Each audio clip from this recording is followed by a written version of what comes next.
Já parou para pensar que só existe cultura com energia? E é por isso que a Petrobras é a maior patrocinadora da cultura brasileira. Se depender da gente, essa energia nunca vai faltar. Programa Petrobras Cultural. Mais energia para a cultura. Petrobras, líder na transição energética justa. O Brasil é a nossa energia.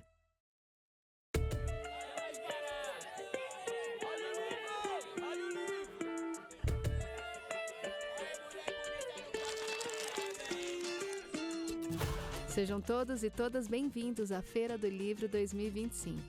A Feira do Livro é uma realização da Associação 451, da Maré Produções Culturais e do Ministério da Cultura por meio da Lei Rouanet, incentivo a projetos culturais.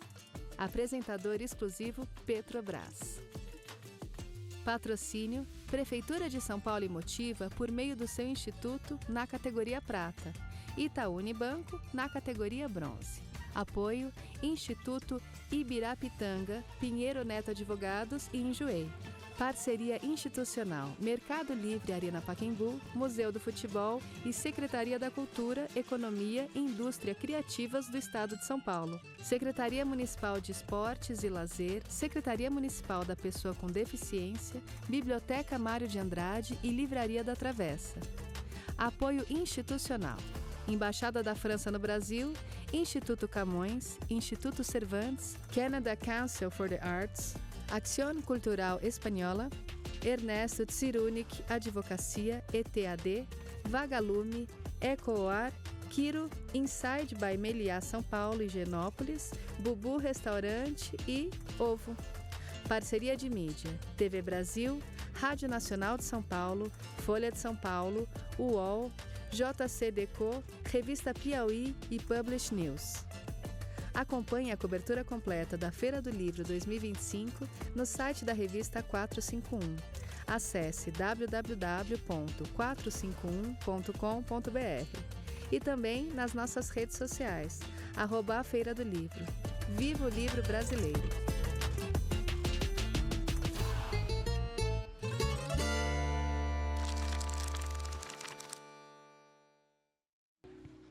É isso aí, gente. Vamos seguir em frente aqui com a nossa programação, começando o fim da tarde aqui na Feira do Livro, com essa praça cheia de gente. Eu convido vocês aqui a se acomodarem para ouvir essa grande voz que a gente vai ter aqui no nosso palco Petrobras.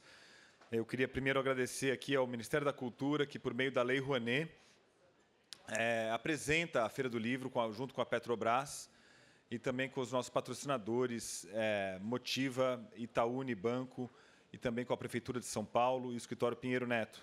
É super importante esse patrocínio e a gente agradece aqui, especialmente a Petrobras, porque a gente acredita, assim como a empresa, que a cultura move a economia. Gente, eu queria fazer um último lembrete, que quem quiser ouvir o debate na língua inglesa, precisa pegar o headset ali atrás, por favor. Então, nós vamos transmitir a tradução simultânea nas caixas, certo? Então, sem demora, agora eu vou convidar ao palco a nossa querida convidada, Ruth Wilson Gilmore. Seja bem-vinda ao palco Petrobras. Como vai? Tudo bem? Bem-vinda. Sente-se.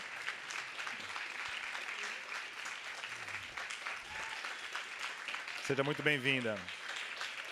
Palmas.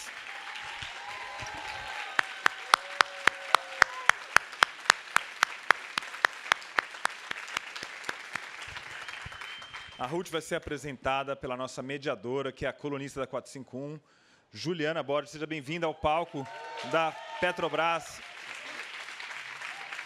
Juliana é uma querida parceira da Feira do Livro, sempre presente aqui. Ela está presente em vários debates, vai estar também num debate sobre adolescência, que vai acontecer agora na semana. E é uma colunista incrível que a gente tem na 451, eu convido vocês a ler. E o livro dela também, Prisões, Espelhos de Nós, porque ela, pela Todavia, é de uma altíssima relevância para o Brasil e também para o pensamento abolicionista internacional. Muito obrigado, Juliana, pela sua presença aqui. Obrigado, Ruth. E fiquem aí, vamos conversar. Muito obrigado. Obrigada, Paulo. Oi, oi, gente. Boa tarde a todos, todas e todes. Agradecer a vocês por estarem aqui nesse frio de São Paulo, mas que está tão acolhedor, né? Na feira, a gente conseguir dar uma volta, então está muito gostoso. Agradecer à Feira do Livro, a 4ª edição e a minha 4ª participação. Então, muito contente com esse evento, com o crescimento do evento. Agradecer a Boitempo pelo convite, não só para a mediação dessa mesa junto à feira, mas também para o convite que isso, assim, esse eu considero um privilégio, que foi prefaciar esse livro da RUTH. E, enfim, a Boitempo sempre foi espaço para eu escrever minhas loucuras e dar vazão a elas, então me sinto em casa. É uma honra enorme a gente receber a geógrafa intelectual e ativista Ruth Wilson Gilmore. É uma das principais vozes do abolicionismo penal contemporâneo. E hoje a gente vai explorar um pouco essa trajetória, as suas ideias, né, a sua obra, e vamos aprender um pouquinho e nos inspirar e nos fortalecer para a construção de lutas por libertação, contra o capitalismo racial e pela transformação radical. Só antes da gente entrar aqui no nosso bate-papo sobre a mesa, eu queria só aproveitar, eu nem combinei com a turma da feira, deveria ter feito isso, mas de prestar uma homenagem e oferecer essa mesa ao seu Bira, presidente, que foi fundador do Grupo Fundo de Quintal, e é um dos pilares do que a gente entende por samba, e que faleceu nessa madrugada, né? Eu acho que seu Bira tinha aquela risada generosa, né, o samba miudinho, e ele fez do repique de mão uma extensão do seu corpo, da sua história, transformou rodas em altares de ancestralidade e alegria. E eu acho que isso tem muito a ver com a nossa mesa de hoje, porque o seu Bira ele leva consigo uma parte sagrada do nosso batuque, mas deixa viva essa herança que é o samba, que é um rito coletivo de resistência e que insiste em ser essa resistência, apesar das tentativas de apropriação desse espaço, que eu considero como um espaço abolicionista. Né? Eu entendo que o samba constrói espaços e territórios e lugares abolicionistas e de fortalecimento da luta. Então, queria terminar dizendo que a partida dele nos convoca a continuar o batuque, a celebrar a memória e afirmar que os sambistas morrerão com glória, para lembrar geral do filme, porque nós seguiremos com esse legado, né? E como diz o próprio Fundo de Quintal e o que diz a nossa mesa hoje, o show tem que continuar. Então a gente vai continuar esse legado e continuar essa luta.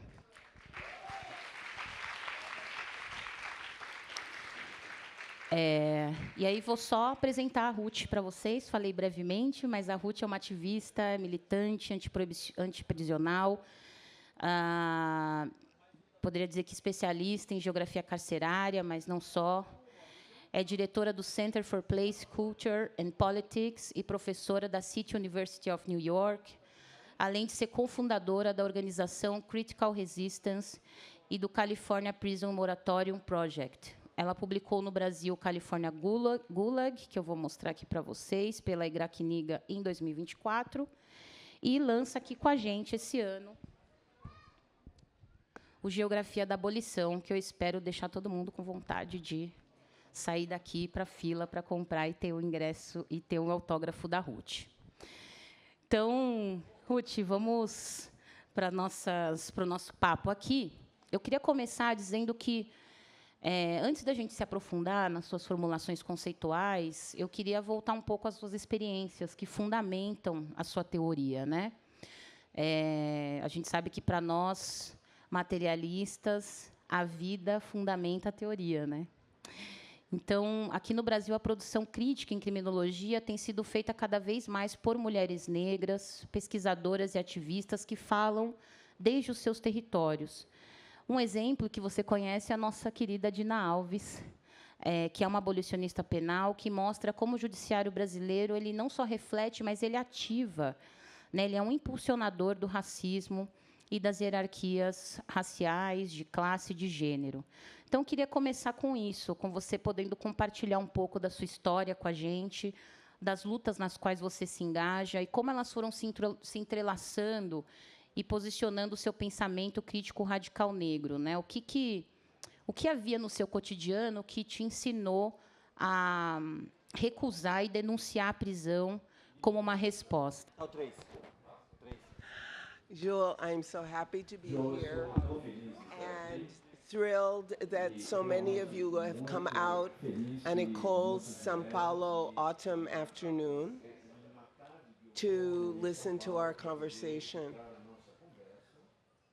I like to talk about my formation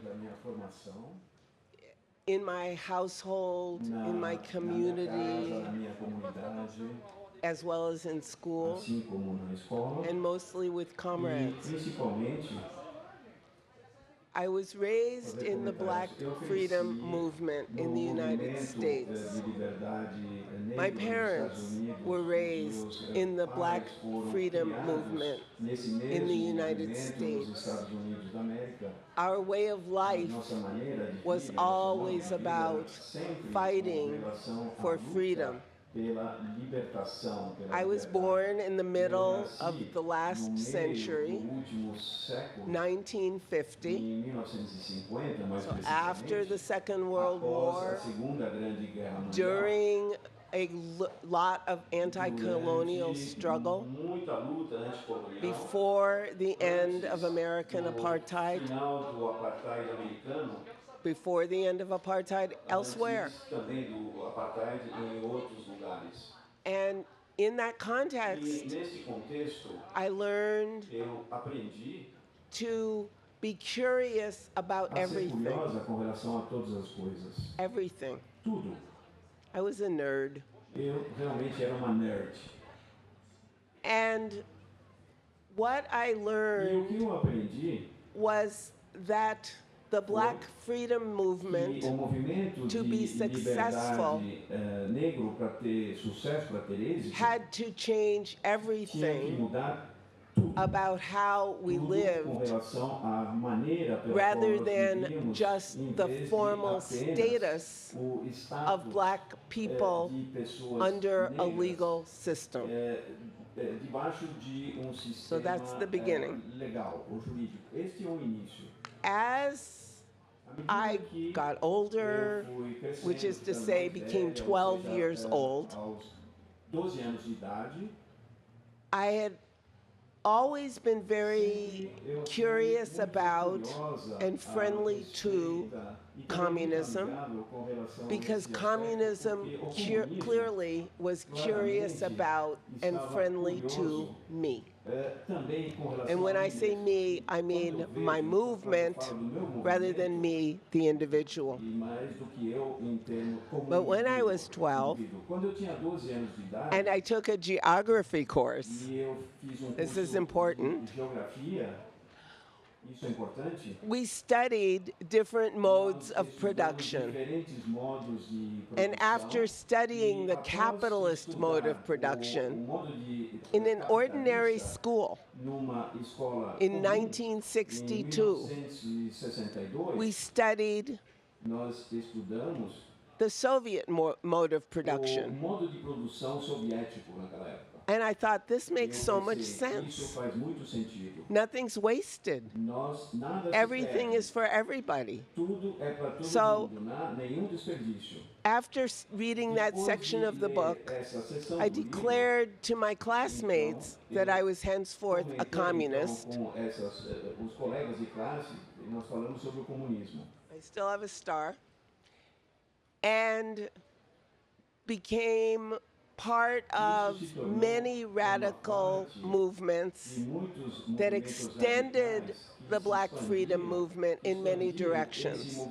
And my parents were fine with this.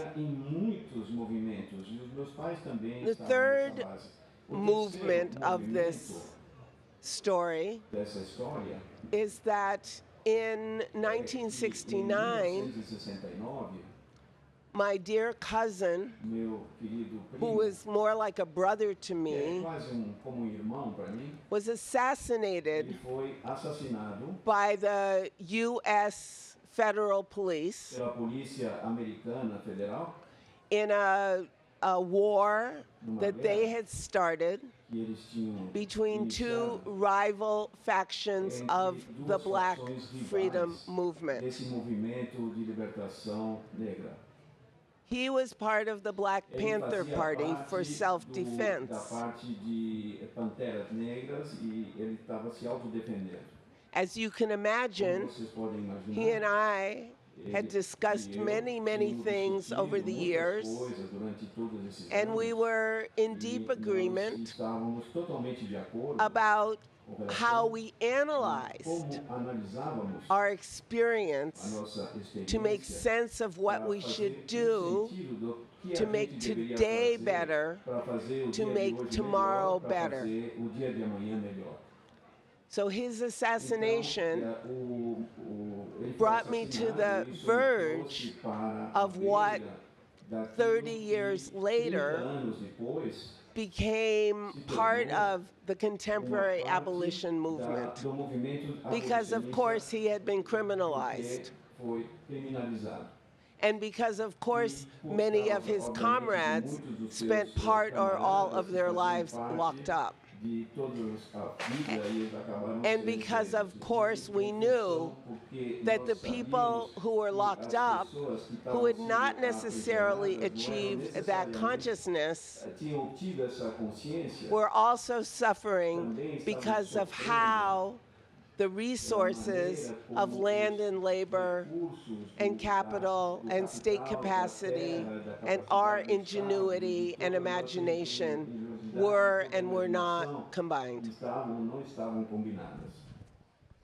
Perfeito.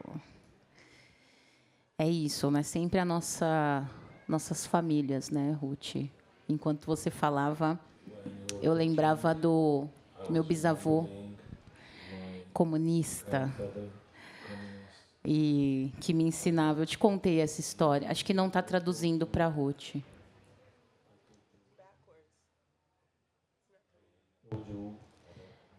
Tá, agora está traduzindo? Não? Agora sim? Ótimo. Mas essa história eu já havia te contado do meu bisavô comunista, né, que me ensinou a diferença de ocupação e de invasão, e que isso é uma grande diferença. Então, você contando sua história, a gente vai vendo, né, como são importantes essas bases de luta. Mas eu queria agora entrar um pouco mais, já entrar na sua obra, tanto no California Gulag, você fala, né, dessa questão da conversão do encarceramento com a política de gestão territorial, né? Mas no Geografia da Abolição você afirma que o racismo ele não é um erro, mas ele é um sistema organizado de gerenciamento de crises, né? E essa formulação ela desloca esse foco do racismo como uma falha moral, individual, para uma lógica sistêmica, né, operacional.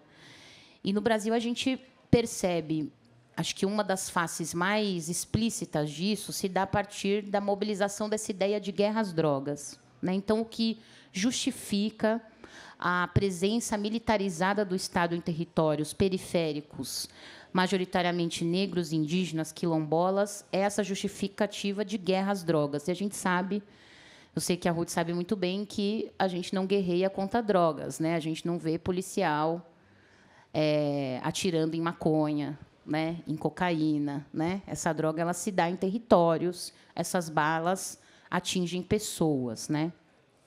Então essa guerra às drogas ela é essa justificativa para gerenciar esse excedente populacional das cidades, controlar territórios, impulsionar políticas repressivas, né? Ou como a gente pode retomar na mesa de ontem com a professora Marilena Chauí, quando ela diz das bases autoritárias da sociedade brasileira, né? Então, queria que você aprofundasse com a gente o que significa entender o racismo como esse gerenciamento de crise E como isso pode nos ajudar a perceber essa função estratégica da punição nos projetos neoliberais, que eu acho que isso são questões que estão presentes o tempo todo na sua formulação, né? E acho que, obviamente, isso nos leva ao Cedric Robinson, nos leva ao capitalismo racial, mas queria que você aprofundasse um pouco como que se dão essas estratégias punitivas que sustentam e reproduzem e contribuem para a manutenção do neoliberalismo, do capitalismo racial.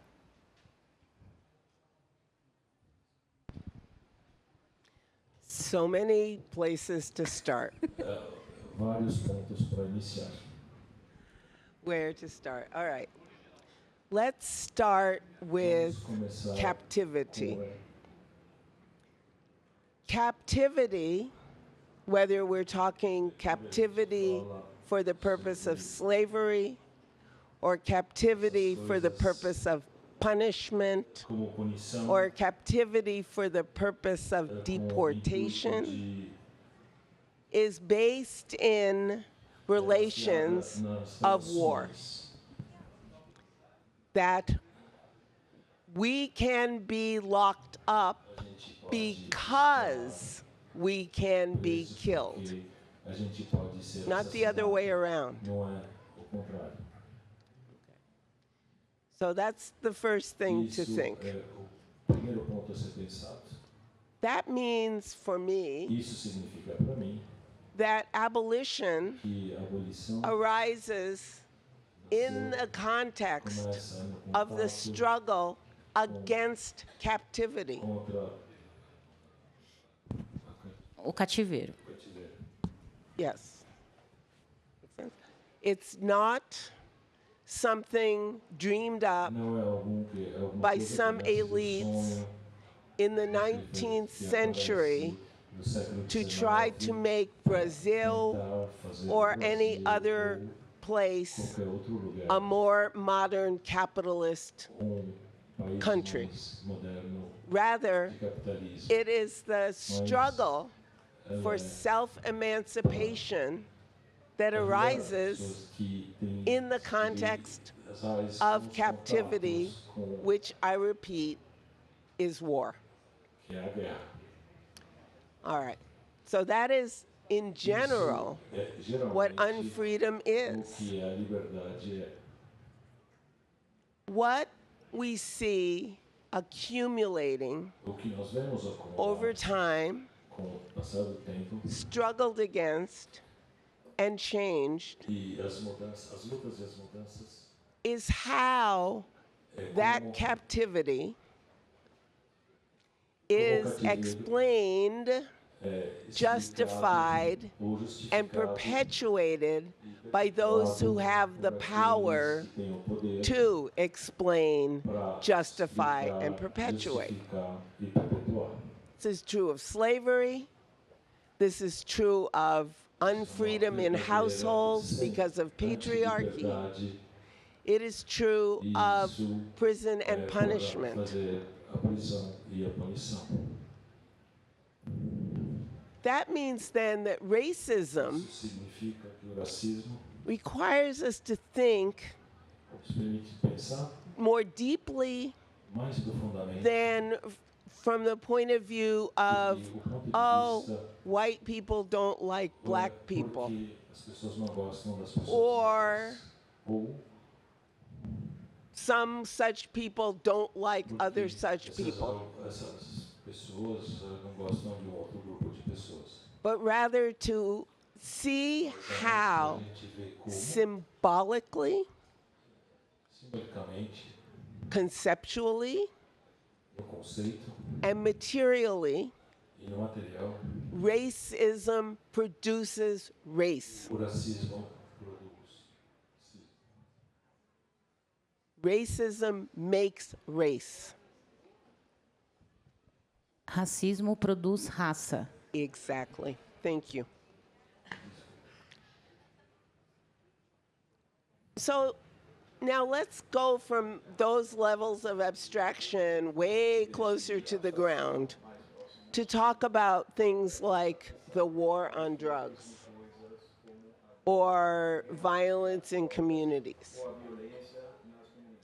and to ask ourselves what is going on in which the people who are the most vulnerable to harm are also the people who are most systemically harmed. Sistematicamente atingidas. The war on drugs here in Brazil, A guerra das drogas no Brasil, not unlike the war on drugs não como in the United a guerra das States, drogas nos Estados Unidos, presents itself as though it is going to reduce the harm experienced by vulnerable communities. ou aquilo que prejudica And instead, harm is intensified in those communities naquelas for comunidades many mais reasons. vulneráveis, por muitas razões, Many reasons. várias razões. This then brings us to the question Isso of nos asking leva, então, ourselves, para a pergunta well, que nós wait. devemos nos fazer, why is it por que that é harm que esse in itself aspecto is not the maléfico em si object não é o of objeto activity, de atividade, the object to que é which objeto state, no capital, qual o the capital third do sector Estado, o terceiro turn their setor, attention and resources presta a sua to atenção e recursos alleviate para harm, aliviar but esse instead, aspecto prejudicial. Mas, em vez certain disso, harm este mal is characterized or está categorized caracterizado ou as categorizado crime como crime, for which the only response is a única police and resposta punishment. é a polícia e a punição. This is the world we're living in. Esse é o mundo no qual nós vivemos. Harm, which is real, O mal, que é real, transformed to crime, transformado em crime, which might or might not que pode ou não relieve the pressure of harm in aliviar a communities, pressão desse mal nas comunidades. but definitely Mas, de maneira contributes definitiva, to building contribui para the construir capacity a of capacidade policing do prisons, policiamento das and the prisões other forces e de of outras organized forças violence.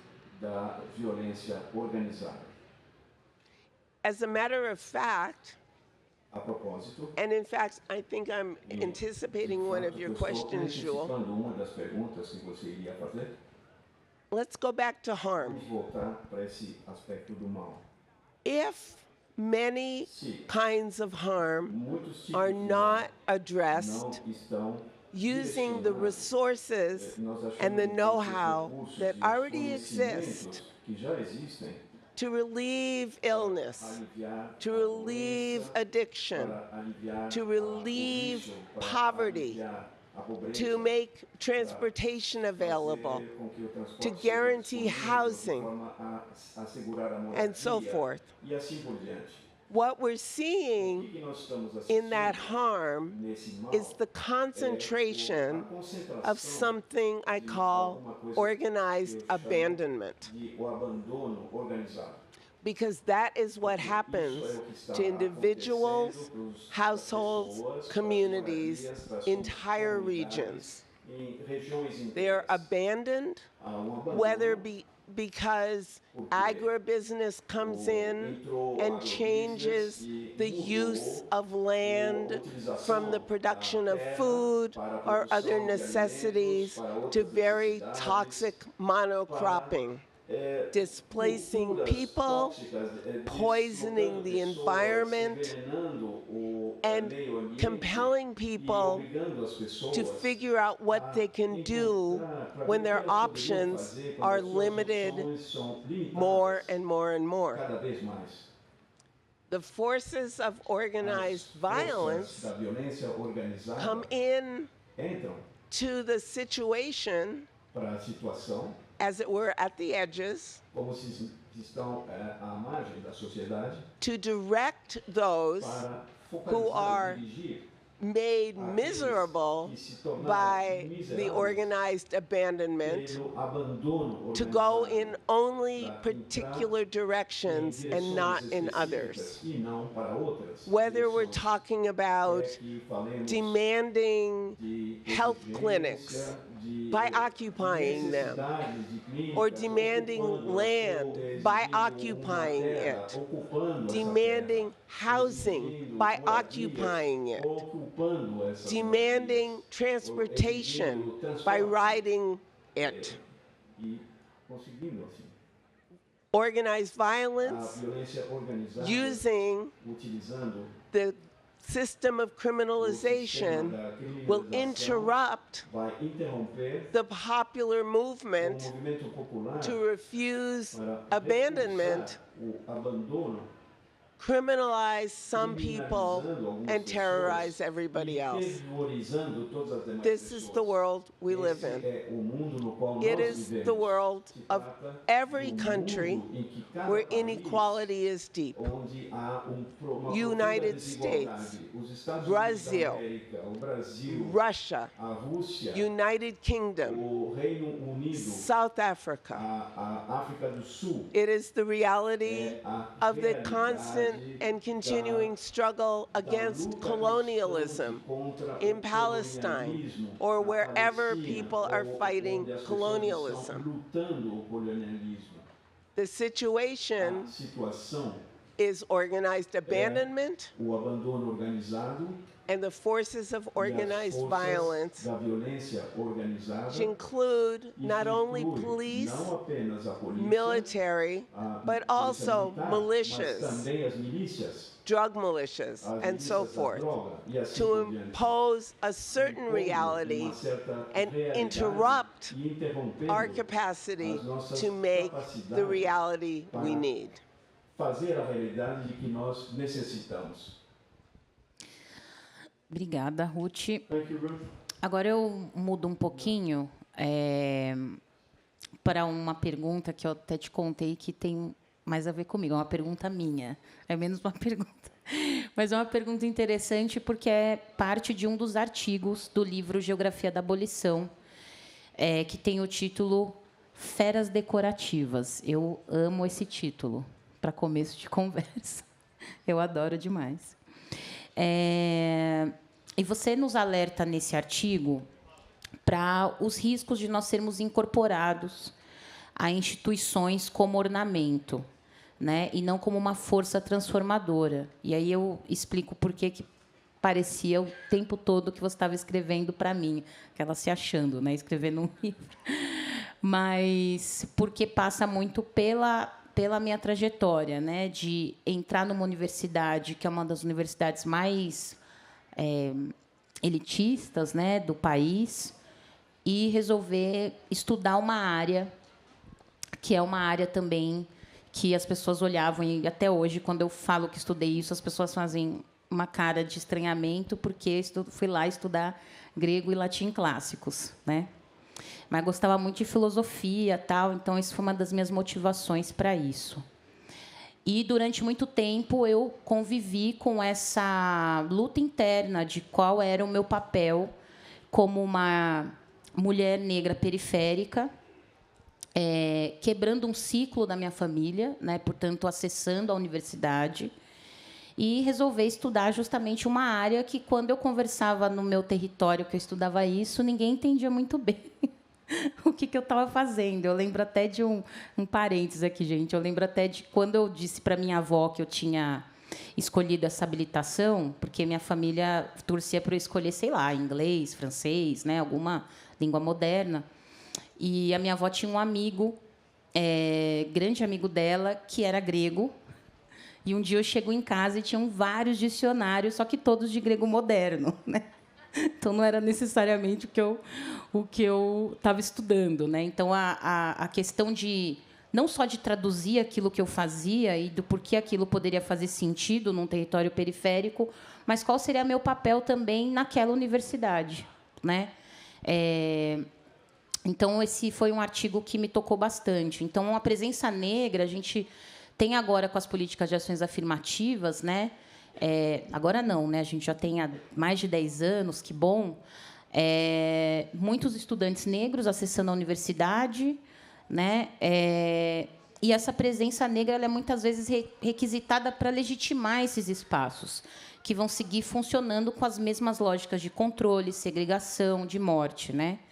Então, a gente tem visto esse crescimento da representação negra em espaços acadêmicos, culturais, políticos, ao mesmo tempo que a repressão, o encarceramento e o extermínio seguem crescendo, né? Então, eu sempre conversava com um amigo meu, também militante, e agora professor universitário, foi um dos primeiros a entrar nas turmas pelas políticas de ações afirmativas na Universidade Federal de São Carlos, que a gente falava dessa contradição da gente falar de uma grande presença de estudantes negros enegrecendo a universidade, mas a gente vê os índices de letalidade policial crescer, de encarceramento crescer nesse mesmo período, né? Então, a gente está falando de um boom do encarceramento no Brasil a partir de 2006, né? E a gente está falando justamente de políticas de ações afirmativas a partir de 2005, né?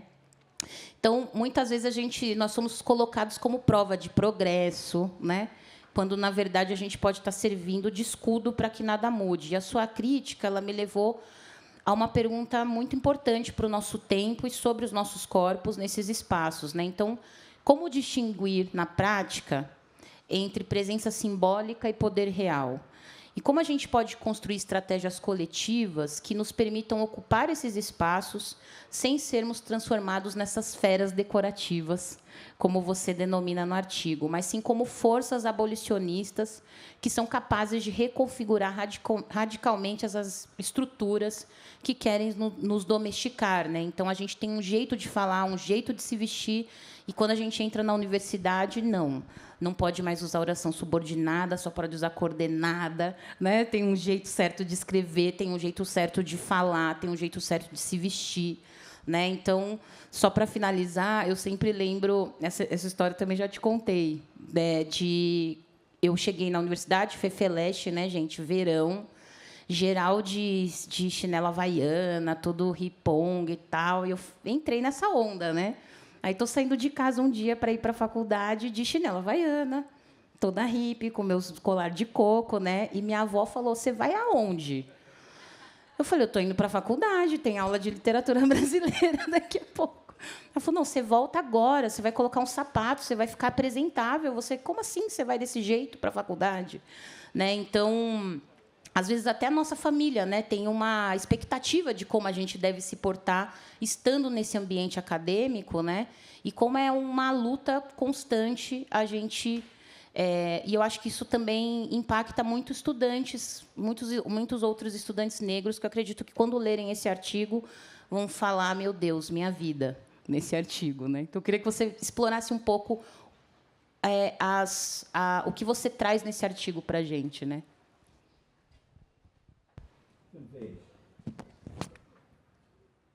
Thank you. Muito obrigado. All right, let's see, where to begin? Where to begin? Vamos ver por onde a gente começa. Por onde eu começo? I think I will begin Eu acho que eu vou começar with the fact that I wrote that article de que eu escrevi when esse I was a artigo dropout. quando eu estava I wasn't in school, but I was thinking about it a lot. e eu estava pensando muito a I'd respeito. been in university, Eu fui para a universidade, I'd gone to drama school, eu fui para a escola de drama, and then dramático. had no clear idea of what I Uma wanted ideia clara do que that eu queria, learning to do que eu queria do aprender, o que eu tinha in que my fazer. life, but I didn't reject it either. That's important. Isso é importante. So the take-home message Então, a mensagem que eu tinha que is levar comigo we never want era que a gente to be nunca incorporated quer estar into the incorporado professional managerial class, full stop. coordenador de sua classe. Ever. Nunca. I mean, some of you might, we don't. Vocês, talvez, nós não. It's also true that all of us who were plucked out of families and households and neighborhoods because we could do well on an exam or otherwise seemed like a promising student, in some way or another, seemed to those who did the plucking that we would become the managers of our people. Even as a professor of Greek and Latin, that this is what we were supposed to do. This was true of Amilcar Cabral. It was true of Agostinho Neto.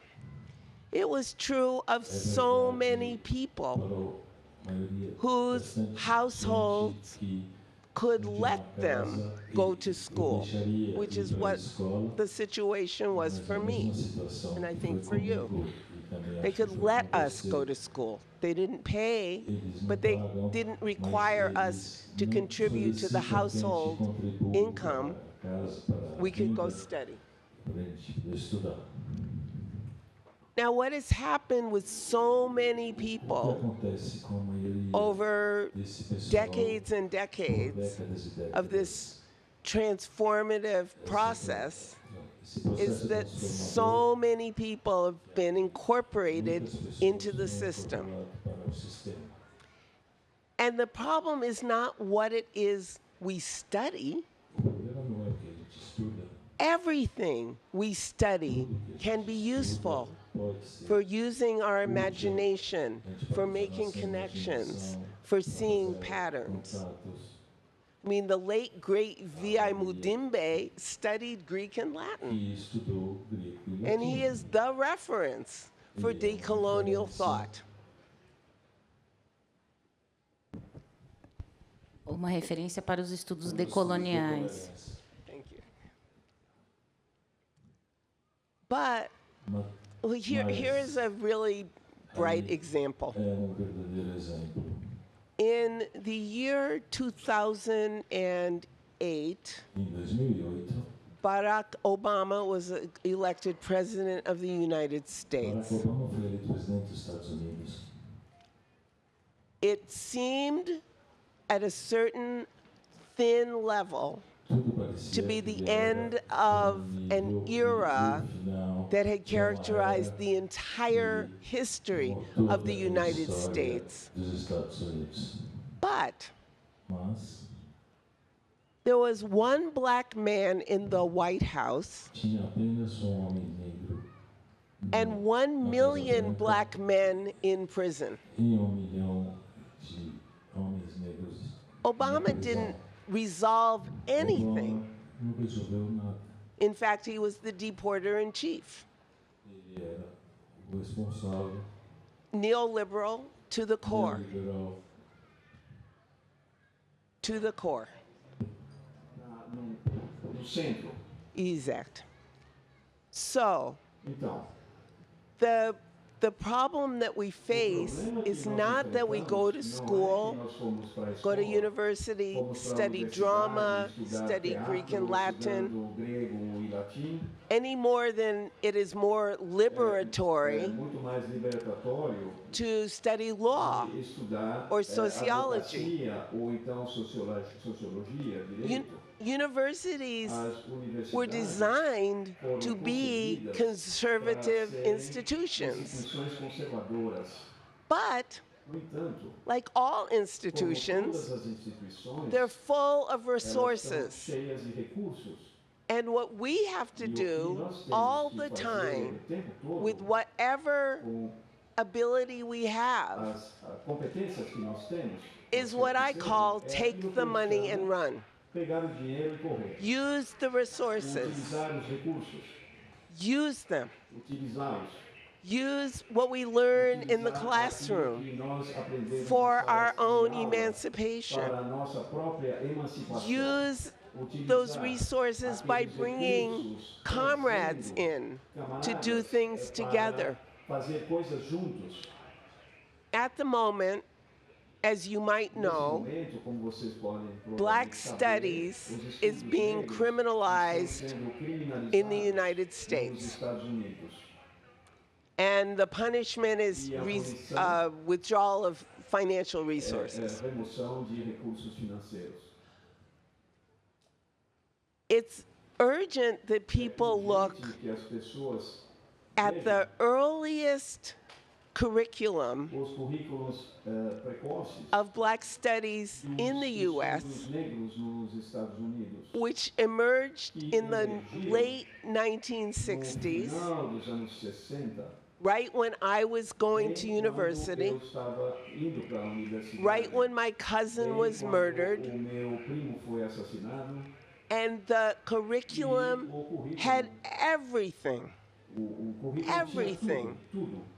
There was not a Não narrow era effort esforço to change pequeno some para mudar status so that a alguma few people reparação, could ou seja, rise algumas pessoas and podiam become the subir managers e of se the rest of tornar us. os, gerentes do That resto radical de Black nós. studies Então, esses estudos still radicais exists in negros some ainda pockets, existem alguns but mostly it podcasts, doesn't. mas praticamente So, não. ironically, Então, what's de being maneira irônica, criminalized foi criminalizado, is not não what é Black studies o was. que eram It's os what it estudos became. negros, é o que se tornaram. With all due respect to my comrades who do Black studies, and there are a lot of great, great, great Colegas que fazem esses scholars. estudos que são realmente grandes eruditos, estudiosos.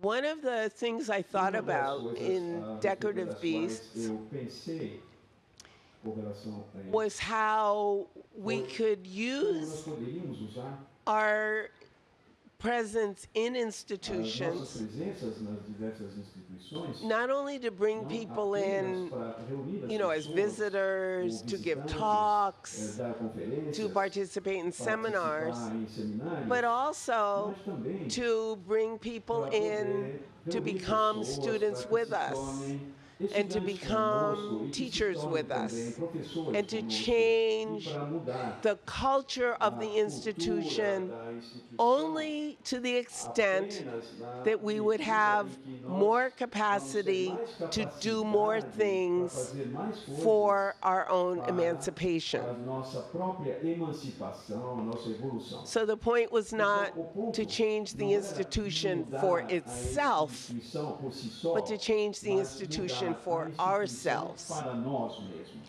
And that was always going to run into vai pushback. E And that is para what we trás. experience É now. assim que nós estamos experimentando isso hoje. My comrade, Os meus Professor colegas, Chris professores, Nunes, Chris who is here somewhere, I Nunes estava think, aqui, eu acho, em algum is lugar. the coordinator of É geography coordenador de at the geografia State University na of Universidade Maranhão, in São Estadual Luís. em São Luís, no Maranhão. And what he has E o done que ele fez with very modest com, resources recursos bastante in a very escassos, short num time período bastante exíguo, is incredible, é realmente algo because incrível.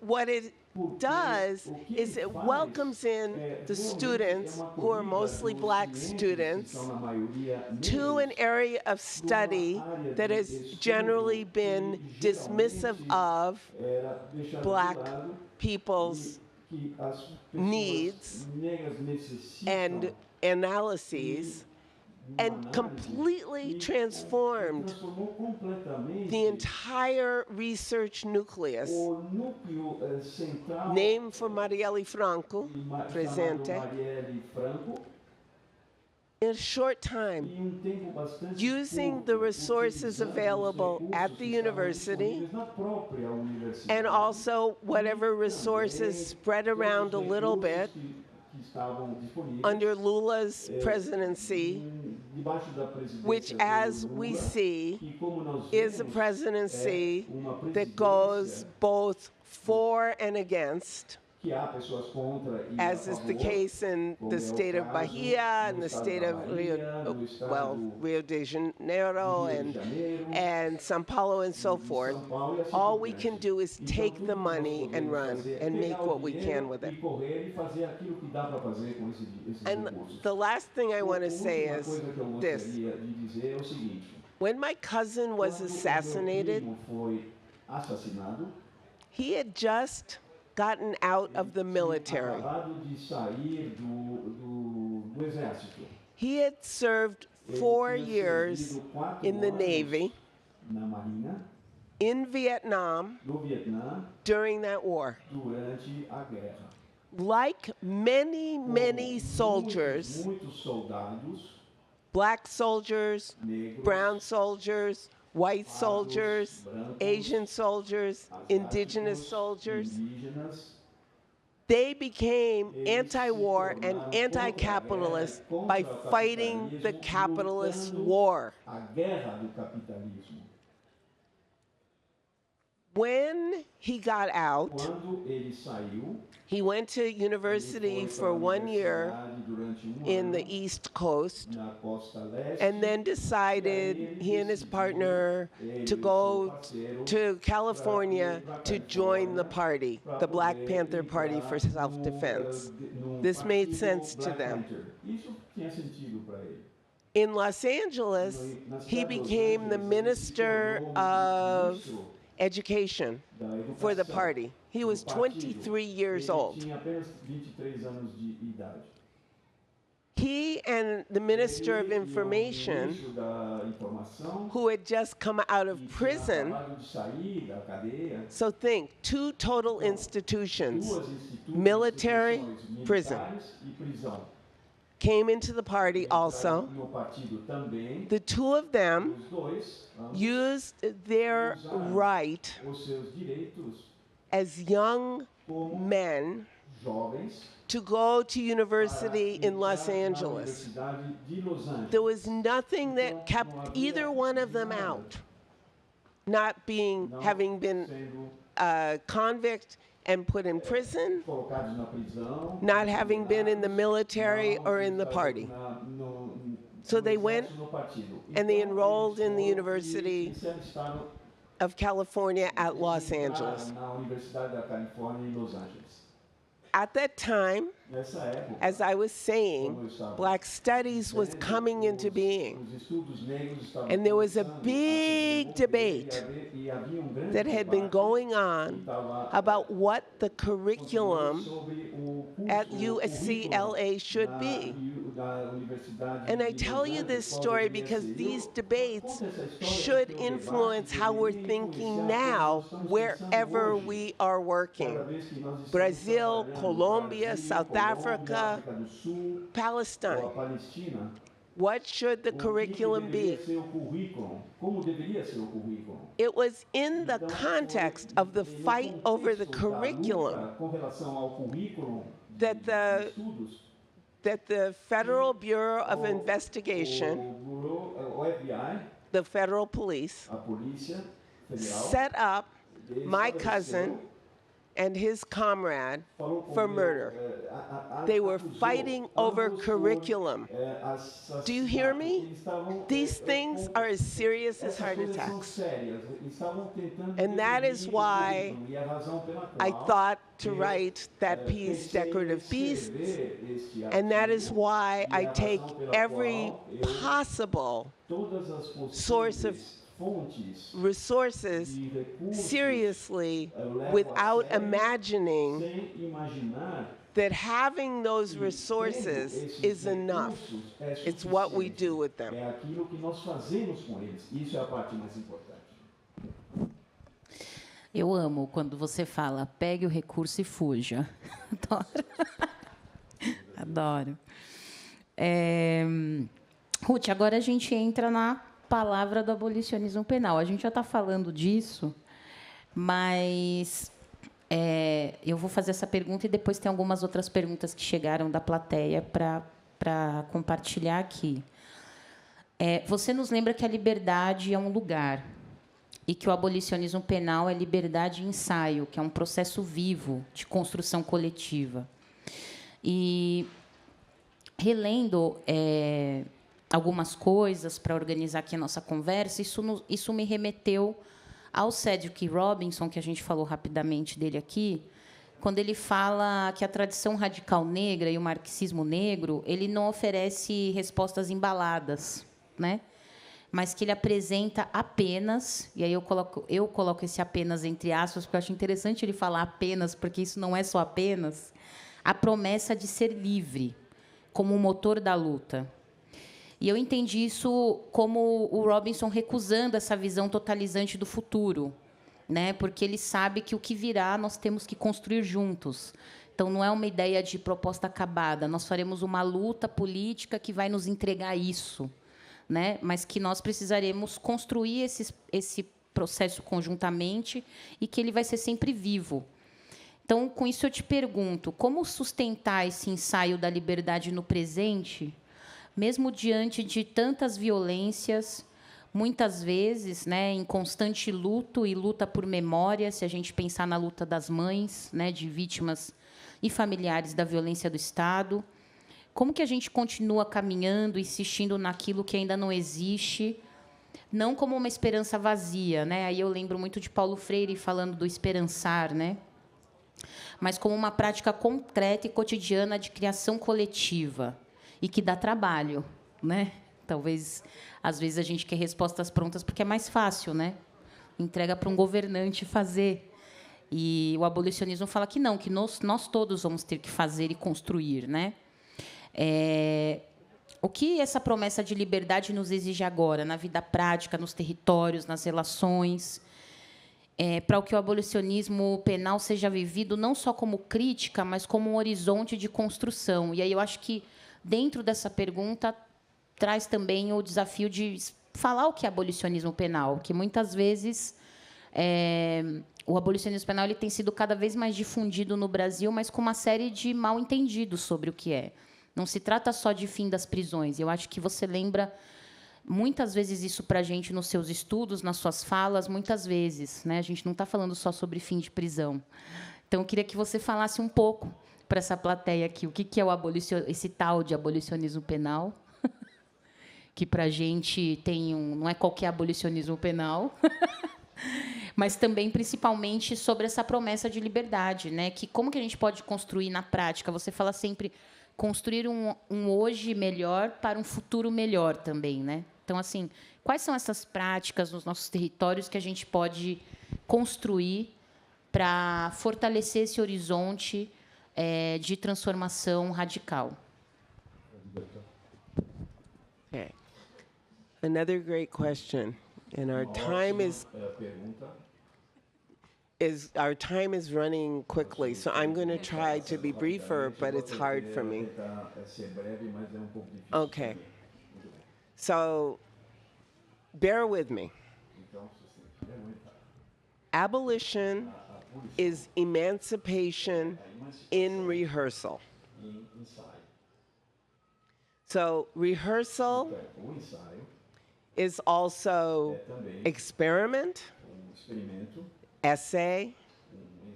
It's got so many meanings in Portuguese that it's better in Portuguese than in English, in my view. Now, when I say rehearsal, you might think, oh, she's got a script in mind. What's the book we have to memorize and practice? Nah. Because I'm a communist, I'm a Brechtian, I'm like Ngugi wa Thiong'o, I am like so many people, radical thinkers coming from many movements for emancipation, whether in the global north or the global south, for whom the play that we're doing is not a script, it's not a blueprint, it's a model of being together. Now, that model of being together means that we practice in particular ways, paying attention to each other, noticing each other. But that paying attention and noticing is toward making today better to make tomorrow better. That then means that togetherness esse fato de is estar not juntos just in não é two apenas people on a duas couch, pessoas que estão but no rather divã, whatever mas number of o people número de come pessoas together que se reúnem to solve para a poder practical problem, resolver problema prático, whether it's quer seja the state has harmed and o killed my Estado children. prejudica e matou meu I'm a filho. mother Eu sou uma mãe in grief, em sofrimento and I need e the eu support preciso of other do mothers. apoio de outras mães. Mothers come together, Mães se reúnem. first sharing Primeiro, the resource they compartilhando have, os recursos which que is elas têm à emotional disposição. understanding Esse and solidarity. emocional e uma solidariedade. But where that self-help becomes autoajuda, emancipation se torna in rehearsal emancipação no ensaio. is when the Nesse mothers momento que as start mães to demand, começam a exigir why our children? por que Why nossos this filhos, por que violence? esta violência, Why, when por que there are so many quando há things, tantas coisas, so many há relationships tantas relações that we could que have nós poderíamos if ter, the control of land, controle da of terra, labor, do trabalho, of money and dos recursos, machinery, e capital, do capital, and the de state's máquinas, capacity to capacidade organize do these Estado things para were organizar different. esses recursos fossem. And by asking those E questions, indagando, fazendo essas then perguntas, what happens is that acontece rehearsal, é que o which started ensaio que this very iniciou intimate self-help, uma becomes bastante íntimo, se torna political. político. It becomes a political project that reaches out. Político It reaches out perhaps to other mothers. para outras It mães. reaches out to people Ele pode coming ser out dado of para prison, outras pessoas que saem das whose, prisões, whose mothers these mothers are not. outras mães. It reaches out to people who are suffering in other ways. Sofrendo de outras And, maneiras.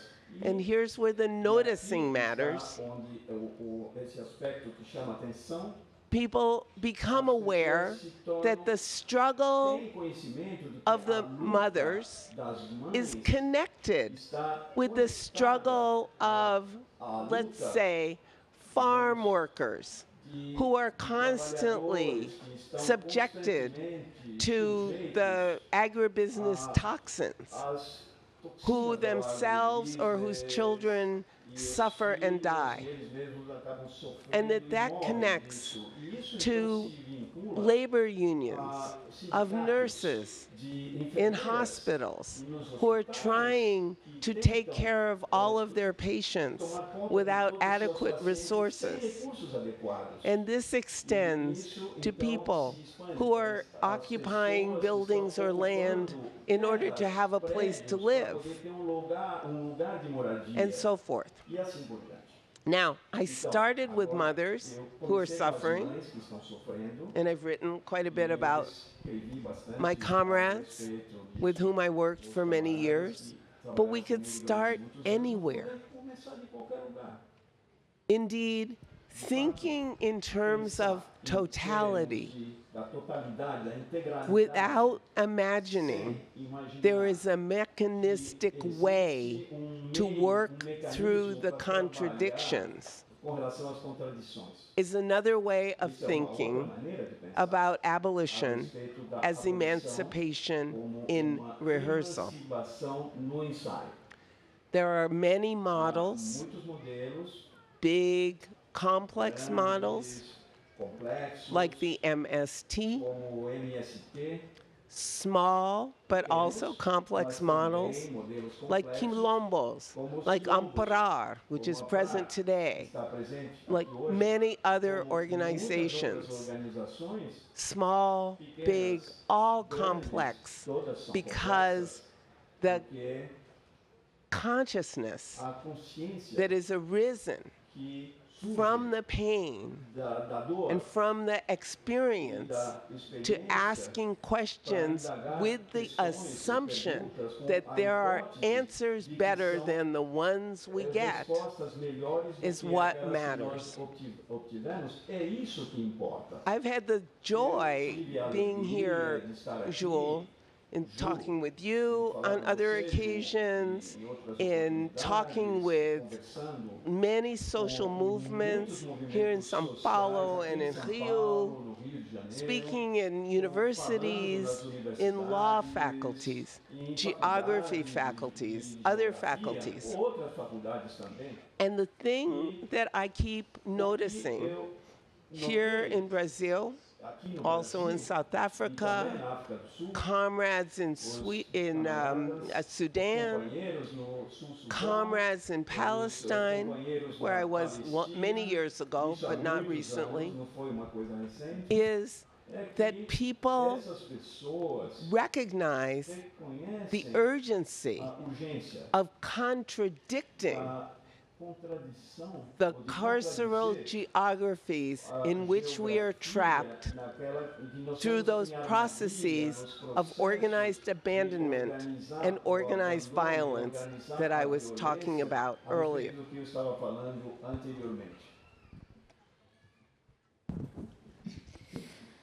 Tem uma série de perguntas aqui, eu vou tentar para... Enfim, estou desesperada aqui, porque tem muitas perguntas interessantes aqui, gente. Então, eu vou tentar fazer Eu acho que tem uma pergunta interessante aqui, que é sobre essa ofensiva militarista do Trump.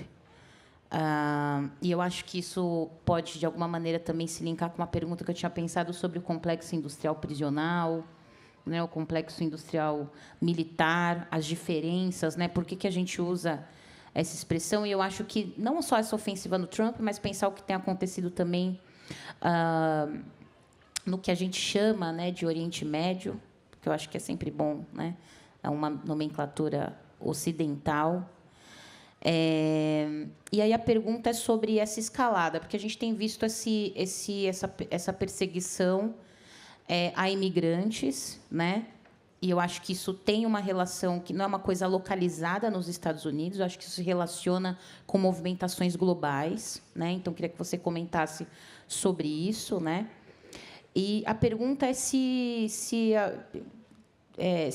isso pode escalar também para um encarceramento de opositores políticos por consciência, por crime de pensamento, né? Mas dessa pergunta, o que eu acho interessante é essa questão da relação global com esse movimento de ofensiva que não é local nos Estados Unidos e como a gente pode pensar essa ofensiva ou esse aprofundamento, né, de um autoritarismo, de um militarismo, em como se relaciona essa organização do complexo industrial prisional e militar.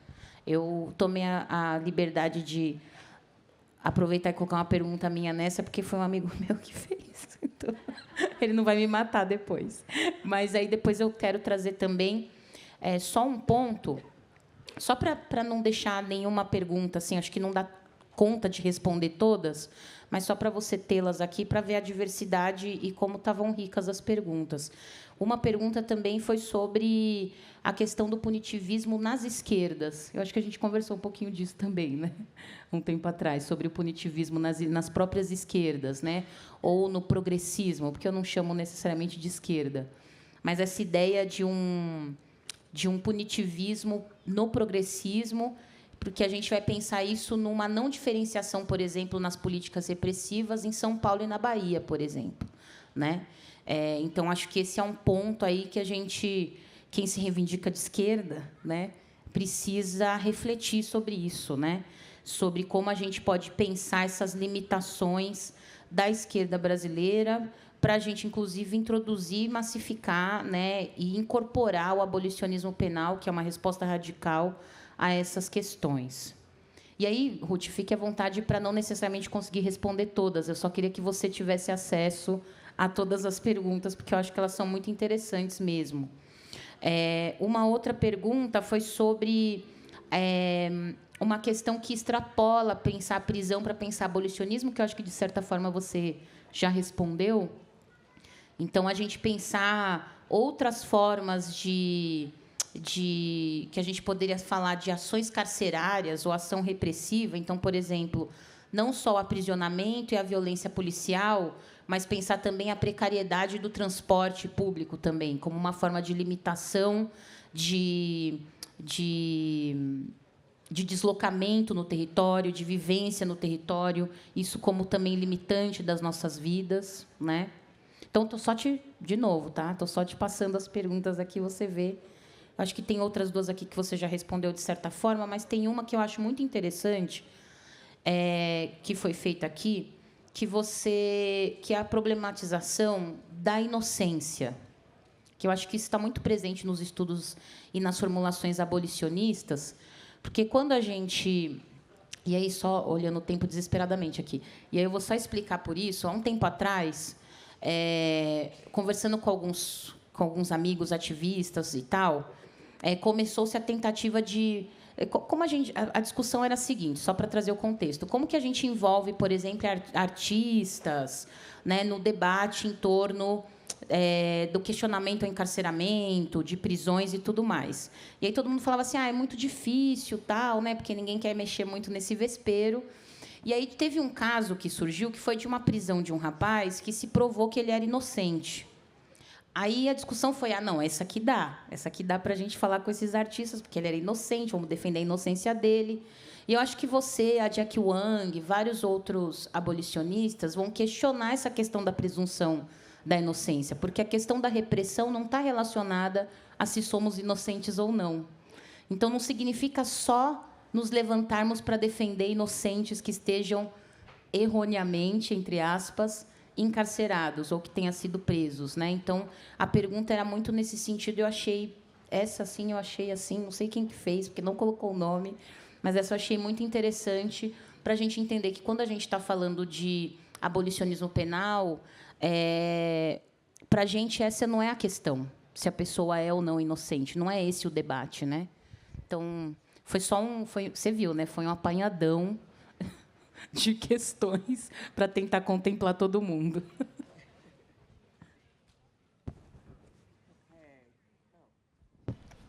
Sorry. Okay, thank you, everyone, for your questions and for your patience.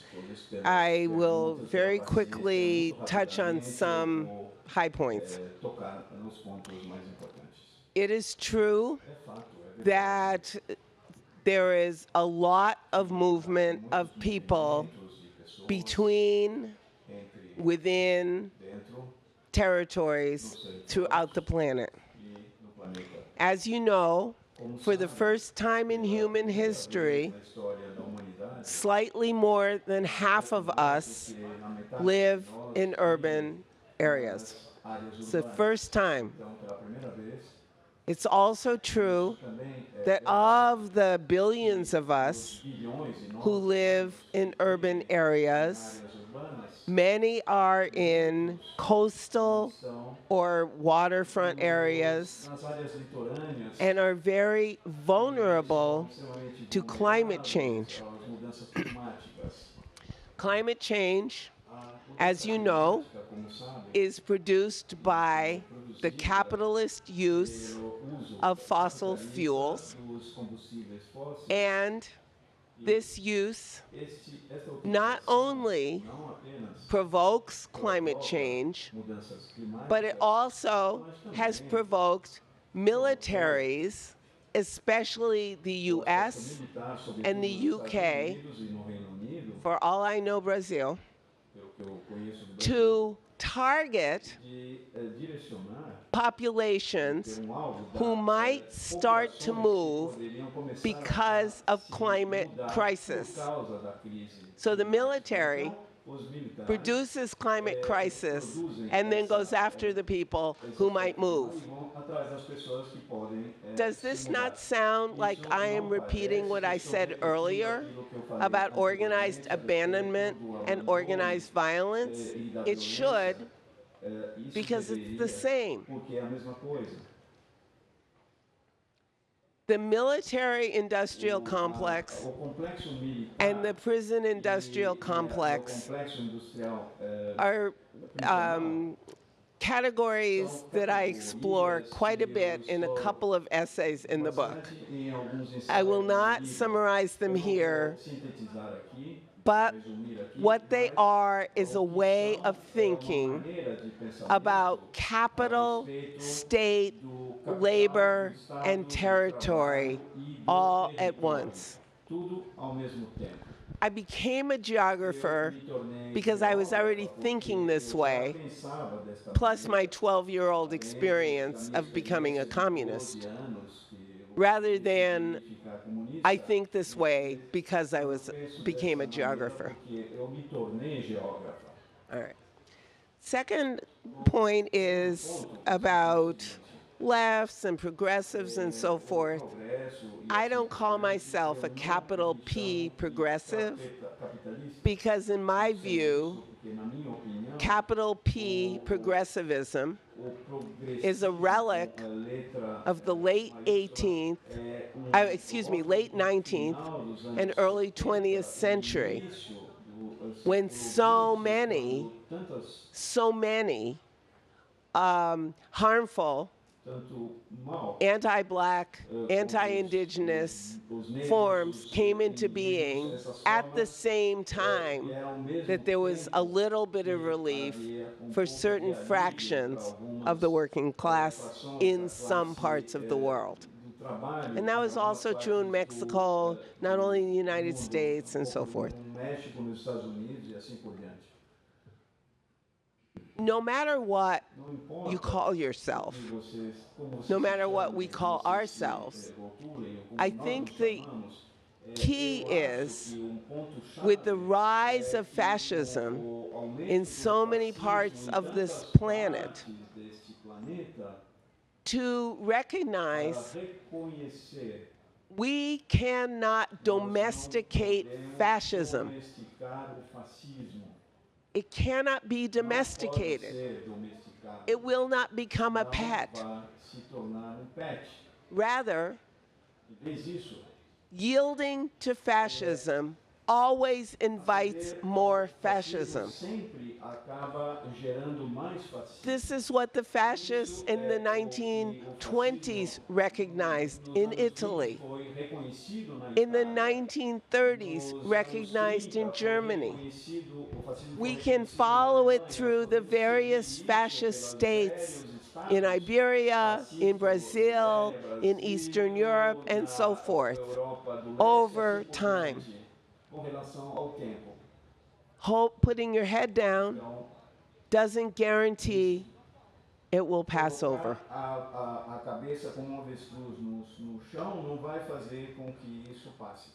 That means that the problem of innocence is absolutely existentially important for us to recognize as a problem that doesn't protect anybody. Anybody. The line between innocence and not innocence moves even if behavior stays the same.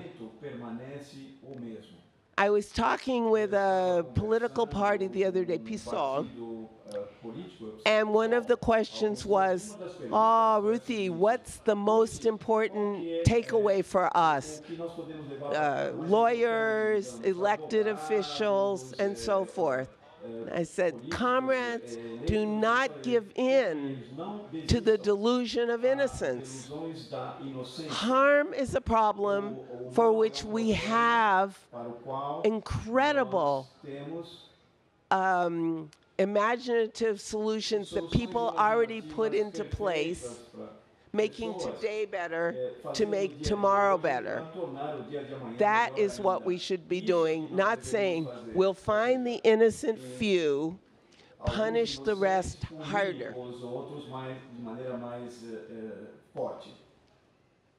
I think I finished.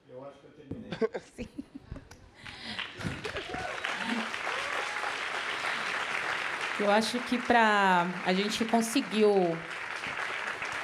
gente conseguiu 5 minutinhos a mais aqui, então acho que a gente consegue terminar daquele jeito que a gente tinha combinado.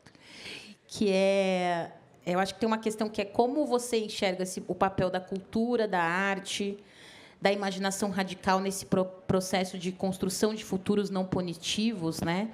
O que te inspira a continuar escrevendo? E se você pudesse deixar uma imagem, uma frase ou um gesto para todo mundo que está aqui e que está começando a se aproximar do abolicionismo penal, qual seria?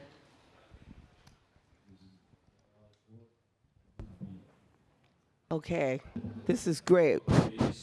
All right, so last 5 minutes. Again, thank you for coming. Thank you for your patience and your attention.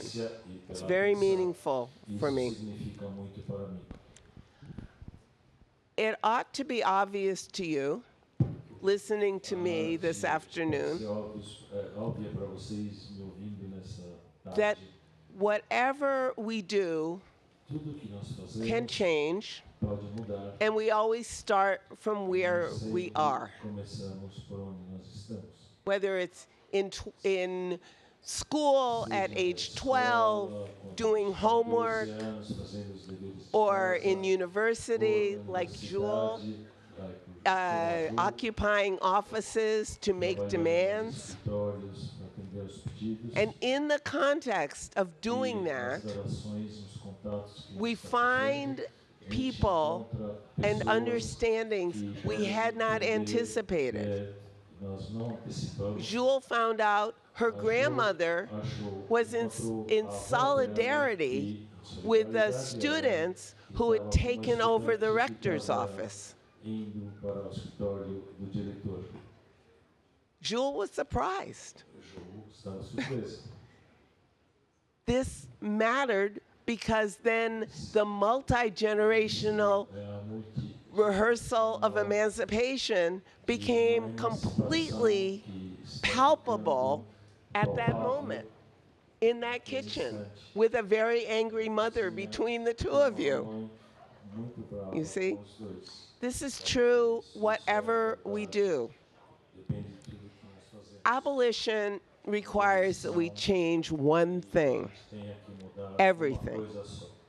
That means we can start from wherever we are, at a demonstration, in an organization of mothers, in a student group, in an environmental group, in a group of formerly incarcerated people, in a group supporting people without documents, in a group supporting the MST, groups supporting quilombos, in the MST. I mean, I have said many times, and will continue to say, abolition shows through what people do, not what they call themselves.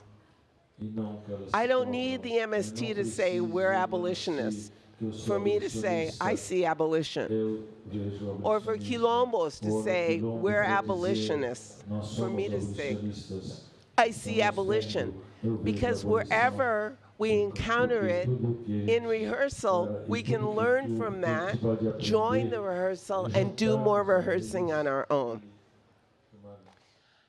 But to leave you with something simple, because I know I've put a lot of words out in a short time, I will show you this book. Here is a book published by Igor Kniga, which published California Gulag.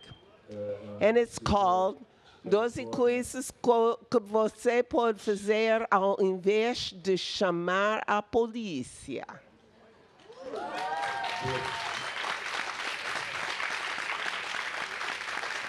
É muito simples. Faz isto. Faça isso.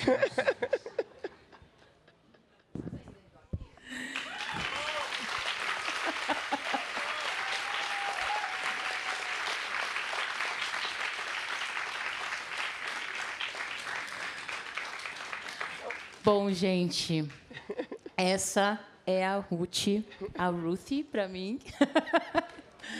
Prazer imenso ter mediado essa mesa, ter encontrado você em tantas oportunidades, a gente poder ter se conhecido mais, trocado mais, e essa plateia também, essa feira, poder conhecer o seu pensamento, as suas formulações, mas, mais do que isso, acho que trocar com você sobre questões que nós estamos pensando, como a gente pode se organizar.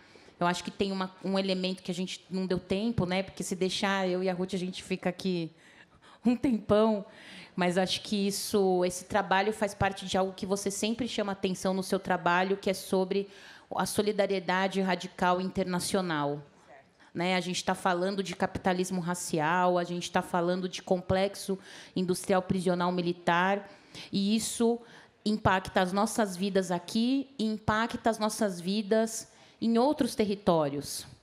As tecnologias de segurança que são usadas aqui no Brasil pelas polícias brasileiras para o extermínio da juventude negra são tecnologias importadas por um país que, nesse momento, causa um genocídio à população palestina em outro território que a gente acha que está muito distante das nossas vidas, mas que não está.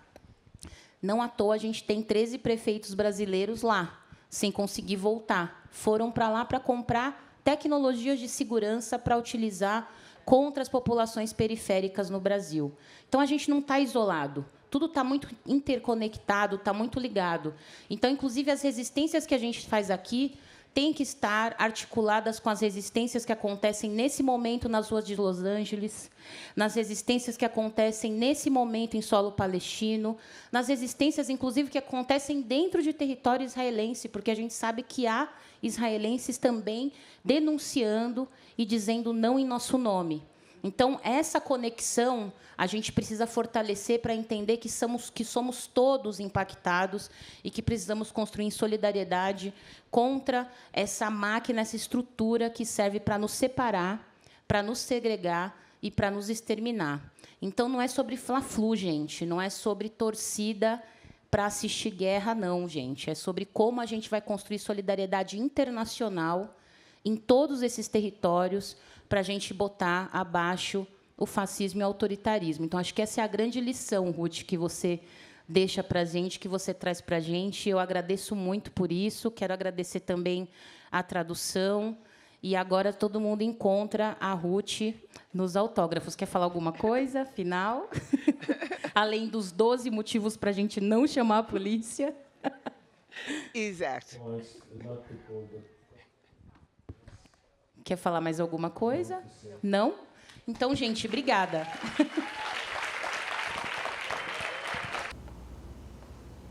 Já parou para pensar que só existe cultura com energia? E é por isso que a Petrobras é a maior patrocinadora da cultura brasileira. Se depender da gente, essa energia nunca vai faltar. Programa Petrobras Cultural. Mais energia para a cultura. Petrobras, líder na transição energética justa. O Brasil é a nossa energia. São Paulo é arte, cultura e criatividade, com mais de 200 espaços culturais da Prefeitura de São Paulo em todas as regiões da cidade. E grandes eventos, como a Virada Cultural, que em 2025 reuniu cerca de 5 milhões de pessoas. Neste ano, a Secretaria de Cultura e Economia Criativa já promoveu mais de 5 mil atrações gratuitas e 319 milhões de reais foram anunciados em editais de fomento. Isso é São Paulo, cidade de todas as artes. O brasileiro não sabe ser pequeno. É da nossa natureza mover a vida como gigantes. Por isso, a CCR, maior empresa de infraestrutura e mobilidade do Brasil, está movendo a sua marca para um novo momento. A CCR agora é Motiva. Mais do que estradas, trilhos e aeroportos movendo o Brasil. Uma marca que já nasce gigante, como você. Motiva. Você nos move.